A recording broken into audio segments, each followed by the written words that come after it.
د لیلة القدر شپه چې د په دې کې عبادت کول د زرو میاشتو د عبادت نه بهتر دی، غوره دی. او په دغه لیلة القدر په شپه کې جبریل علیه السلام سره د ټولو فرشتو ښکته ځمکې ته راکوزیږي او ټوله شپه د ښکته په دنیا کې وي، خو چې کله سحر شي نو دا جبریل علیه السلام د فرشتو سره روان شي اسمان ته خیږي. چې کله د اسمان ته ځي نو فرشتې ترې نه تپوس وکړي، جبریله الله تبارک وتعالی په دې شپه کې د امت محمدیه صلی الله علیه وسلم متعلق څه فیصله وکړه؟ جبریل علیه السلام ورته وفرمایي فرشتو ته، وی الله تبارک وتعالی د نبی علیه السلام تمام امت معاف کو سوا د څلورو تنو نه، سوا د څلورو کسانو نه.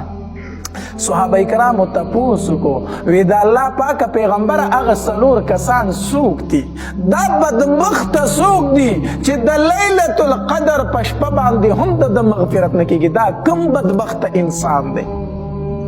نبی علیه السلام ورته وفرمایل په دې کې اولنی هغه انسان دی چې مدمن خمر، همیشه شراب څکونکی دی، همیشه شراب څکونکی دی، غټه نشه کوي، شراب سکی، چرس کی، پودر سکی، اپیم سکی، آئس کی، یا بل نشه کوي یا بل نشه کوي.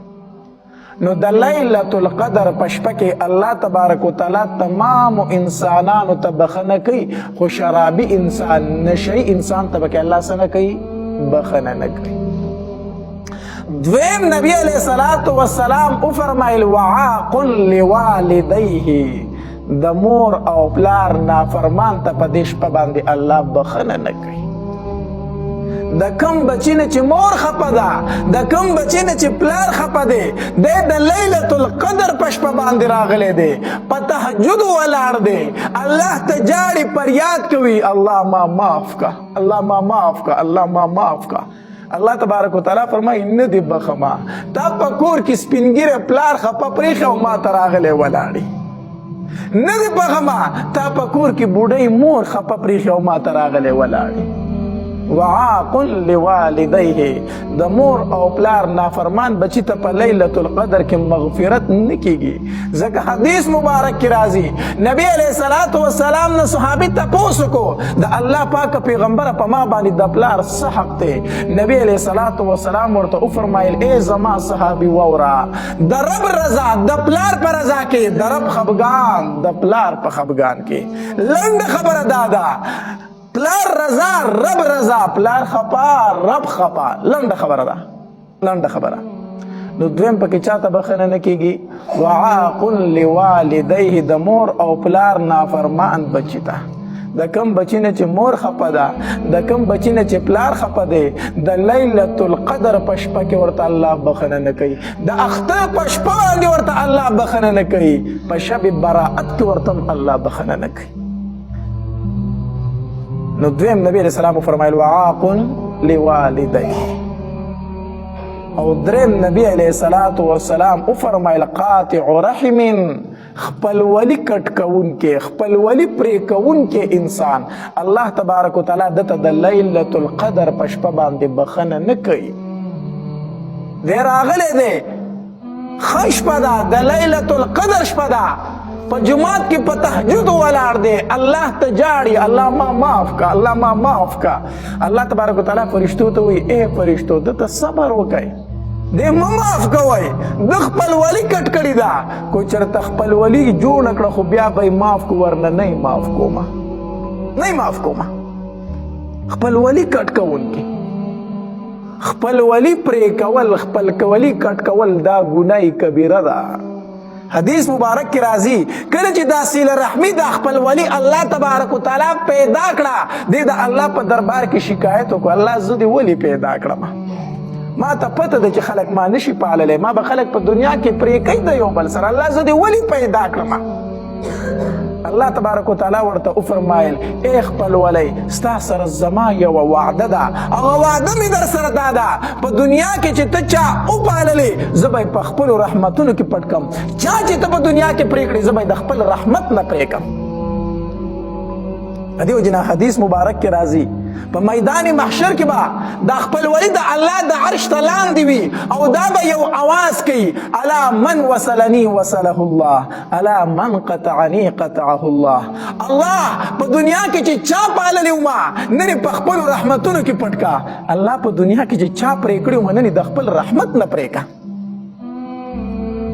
صله رحمي به د الله د عرش ته لاندې دا اواز کوي. تمام مخلوق به اوري د صله رحمي دا اواز. نو د چا چې په کورونو کې د یو بل سره نه لګي دا، په چم گاوند کې د یو بل سره نه لګي دا، د خپل خپلوانو سره نه لګي دا، خبرې نه کوي د یو بل سره، زه ورته وایم راشه د بل چا انتظار مه کوه، د یو بل سره جوړه وکئ، صلح وکئ، روغه وکئ، ورنه د لیلة القدر شپه به تېره شي او الله به درته بخښنه نصیب نه کړي. الله دې به پکې مغفرت ونه کړي ستا، بخښنه به دې نصیب نه شي. رور په رور د رور سره په کور کې خبرې نه کوي، وراره د تر سره خبرې نه کوي، خورئ د ماما سره خبرې نه کوي، کور کې زنانه د انګور د خواښې سره خبرې نه کوي، خواښې د انګور سره خبرې نه کوي، یور د یور سره خبرې نه کوي، د یو بل سره دشمنۍ دي، نالګۍ دي، تربګنۍ دي. یاد وساتئ، یاد وساتئ. ګورئ که روغه خو ونه کړه د لیلة القدر شپه به تېره شپه الله به درته بخښنه نصیب نه کړي. الله تبارک وتعالی دې د عمل کولو توفیق پرې راکړي. یوازې اورېدل نه دي، عمل پې کول غواړي. روژه مې نیولې ده، د شپې تراویح کومه، تهجد کومه، خو دا خبره هم په ذهن کې چې راولم که چې د خپلو خپلوانو سره مې تعلق څنګه دی. هر سړی وایي دته ګناه ده، دته ګناه ده. نبی علیه السلام فرمایي واحسن من اساء الیک، ښه کوه د هغې چا سره چې څوک در سره بد کوي. کمال خدا دی چې یو سړی تا سره ښه کوي نو ته به ورسره ولې بد کوې؟ خو بیا ته ظالم یې چې هغه در سره ښه کوي ته ورسره بد کوې. کمال خدا دی چې هغه در سره بد کوي او ته ورسره ښه کوې. وایي دته ګناه دی، دته ګناه دی. وایي ګناه کو هر چاته دی، خو زه د نبي علیه السلام په دې حدیث عمل کوم چې ښه کوه د هغې چا سره چې څوک در سره بد کوي. زه ځم هغه ته غاړه ورکوم، سلام ورسره کوم. زه د نبي علیه السلام په دې حدیث عمل کوم. نو دریم نبی علیه الصلاة والسلام فرمایي د لیلة القدر په شپه باندې الله کم انسان ته بخښنه نه کوي؟ قاطع رحم، خپل ولی کټ کوونکی، خپل ولی پرې کوونکی. او څلورم نبی علیه الصلاة والسلام فرمایي مشاحن ته پکې الله بخښنه نه کوي. صحابه کرامو تپوس وکړو د الله پاکه پیغمبره دا مشاحن پکې څوک دی؟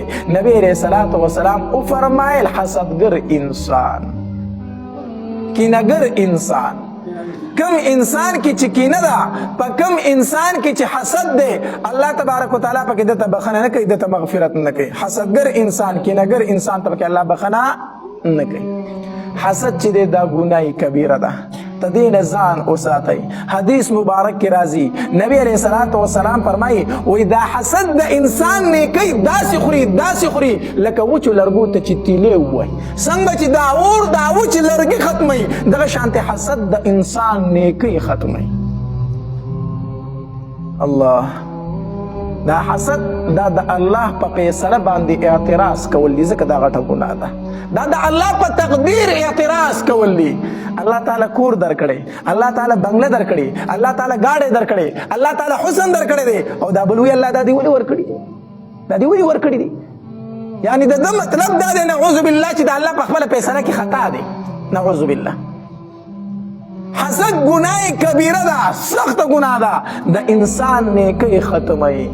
نو د لیلة القدر په شپه باندې الله تبارک وتعالی د څلورو انسانانو ته بخښنه نه کوي. کم یو نبی علیه الصلاة والسلام فرمایي نشئی انسان، شرابي انسان، هغه ته پکې الله بخښنه نه کوي.